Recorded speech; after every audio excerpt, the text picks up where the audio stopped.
ఆదోని, పులివెందుల, మార్కాపురం, మదనపల్లి ఈ 4 చోట్ల మెడికల్ కాలేజీలకు సంబంధించి ట్రిపుల్ పీ విధానంలో ముందుకే వెళ్ళాలని ముఖ్యమంత్రి గారు సూచించారు అని కొన్ని కథనాల సారాంశం.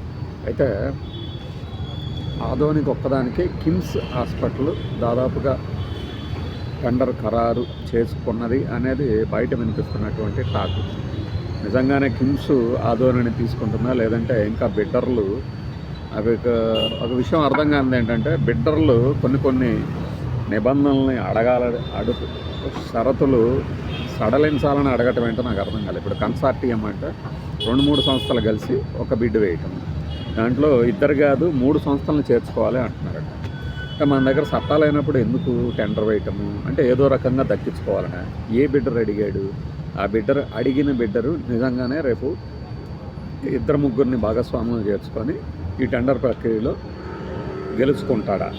గెలుచుకున్నప్పుడు ఆ సడలించబడినటువంటి నిబంధన ఆ గెలుచుకున్నటువంటి కంపెనీకి లేదంటే కంపెనీ కోసం సడలించారు అనుకోవచ్చా?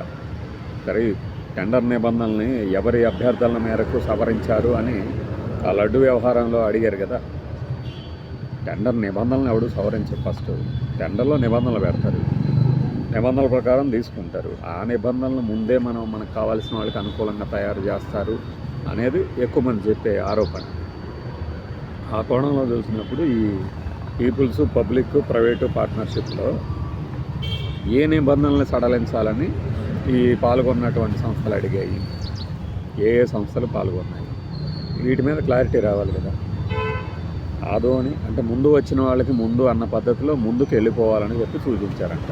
ఈ ముందుకు వెళ్ళిపోవడం ఏంటో నాకు అర్థం కాలేదు. మరి ట్రిపుల్ పీ మీద ముందుకే, ఇది ప్రజాశక్తి పెట్టినటువంటి హెడ్డింగ్ మెడికల్ కాలేజీలకు సంబంధించి. ఇక్కడ ఎంత తప్పుడు భాష అని చెప్తూ ఉంటారంటే, కేంద్ర ప్రభుత్వం అట ట్రిపుల్ పీకి వెళ్ళండి, మేము అవసరమైతే ఆర్థిక సాయం కూడా చేస్తాము, ఆర్థిక సాయం చేయండి మీరు కూడా అన్నారట. అసలు కేంద్ర ప్రభుత్వం ఆంధ్రప్రదేశ్కి సంబంధించి ఇవ్వాల్సినవే ఇవ్వడం లేదు, ఇచ్చేదేదో పెద్ద దయదలిచి ఇస్తున్నట్టు, భిక్షమేస్తున్నట్టు బిల్డప్ ఇస్తారు. ఇప్పుడు పోయి మళ్ళీ ట్రిపుల్ పీకి కూడా కేంద్ర ప్రభుత్వం సాయం చేస్తారు. ఏమన్నా అర్థం ఉందా? ఎక్కడైతే పేద రాష్ట్రాలు ఉంటాయో, ఈ మెడికల్ కాలేజీల కోసం ఖర్చు పెట్టుకోలేరు ప్రభుత్వము, అక్కడ వేరే కంపెనీలు ఏమన్నా ముందుకు వస్తే వాళ్ళతో టైఅప్ పెట్టుకొని మెడికల్ కాలేజీలు ఓపెన్ చేసుకోండి అని మాత్రమే ఇచ్చారు. అంతేగాని ప్రతి విధానంలో పీపీపీ అనలా. ఇంకా నయం ఆల్రెడీ నడుస్తున్నటువంటి కాకినాడ రంగరాయాలు, గుంటూరు మెడికల్ కాలేజ్, వీటికి కూడా పీపీలో వెళ్దామా అనలేదు. ఇంకా నయం. మనము ఎక్కడ ఇప్పుడు బడ్జెట్లో అప్పు ఇప్పిస్తామన్న దాన్ని కూడా కేటాయింపుల్లాగా చెప్తే ఏదైతే ఏందిలే అని ఓటరిచ్చి కొట్టిన వాళ్ళకి ఇలాంటి వాటిల్ని సమర్థవంతంగా జనాల్లో తప్పుడు భాష్యం తీసుకెళ్ళడంలో పెద్ద వింతేమీ అనిపించదు అనమాట. ఈ 4 కాలేజీలకి ఒకదానికే టెండర్ ఖరారైంది. దీని మీద నిన్న 2-3 ఛానల్స్లో చర్చే కార్యక్రమాలు పెట్టారు కదా. నిజంగానే జగన్మోహన్ రెడ్డి గారు చెప్పిన దాన్ని బట్టే వీళ్ళు వెనక్కి వెళ్తున్నారా? ఎప్పుడో అక్టోబర్ 20 తారీఖుకి టెండర్లు ఫైనలైజ్ అవ్వాలైతే డిసెంబర్ 20 దాటినా కూడా ఇంతకీ ఒక కాలేజీకి ఈ సంస్థకి ఇస్తున్నామని గట్టిగా ప్రకటించలేని పరిస్థితి ఎందుకు వచ్చింది? 50 ఎకరాలు కావాలట. ఇంకా రాబోయే రోజుల్లో సైట్ విజిట్ చేసి మేము ఇంకా మా అభిప్రాయాలు చెప్తామన్నారట బిడ్డర్లు. ముందు చూసుకొని కదా తర్వాత బిడ్లు వేసేది. అంటే నిబంధనలన్నీ చదువుకొని కేవలం నిర్వహణమే వాళ్ళు చేసేటట్టయితే, అంతా ప్రభుత్వమే చేసేటట్టయితే ఈ నిబంధనల సడలింపు ఇవన్నీ ఎందుకు? అంటే మాకు ఇది వైబుల్ కాదు అంటున్నారనే కదా. వైబుల్ కాదు అంటే అది లాభం లేదు అని, లాభం లేదు అంటే ప్రైవేట్ సంస్థలు లాభం అడుగుతున్నాయనే కదా.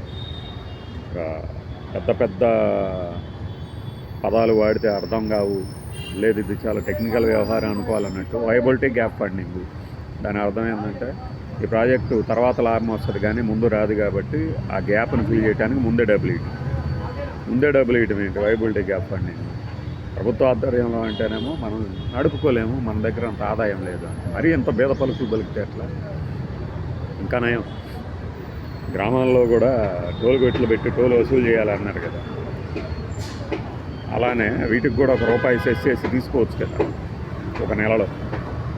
ప్రభుత్వ ఉద్యోగుల తాలూకు ఖాతాల్లోంచి డబ్బులు కాజేసే ప్రక్రియ గతంలో జరిగింది, ఇప్పుడు జరుగుతుంది అని చాలామంది ఆరోపిస్తూ ఉంటారు. ఇవి కాకుండా పోలవరంకు కూడా ఒక సెస్ వేయాలని ఒక మేధావి చెప్పాడు. కేంద్ర ప్రభుత్వం ఇవ్వాలి, అది కట్టాలి, అది వాళ్ళ ప్రాజెక్టు, అది అందరి ప్రాజెక్టు, అంటే దేశం ప్రాజెక్ట్ అని, జాతీయ ప్రాజెక్ట్. దానికి పోయి మనం సెస్సులు వేసుకునే బదులు ఇలా మన ఊర్లో పెట్టుకునే మెడికల్ కాలేజీలకు సెస్సులు వేసుకోవచ్చు కదా, ఒక పైసా.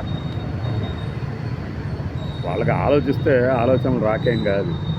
మనం ఇలానే వెళ్ళాలి, ఇలా వెళ్తేనే మన వాళ్ళకి లాభం అనుకున్నప్పుడే ఈ పద్ధతులన్నీ ముందుకు వస్తాయి. ప్రజల్ని సలహాలు అడిగాము, ఏది ఋషికొండకు సంబంధించి, భవంతికి సంబంధించి సలహాలు అడిగామంటారు కదా, ఎవడు సలహా పాటిస్తున్నారు చెప్పండి.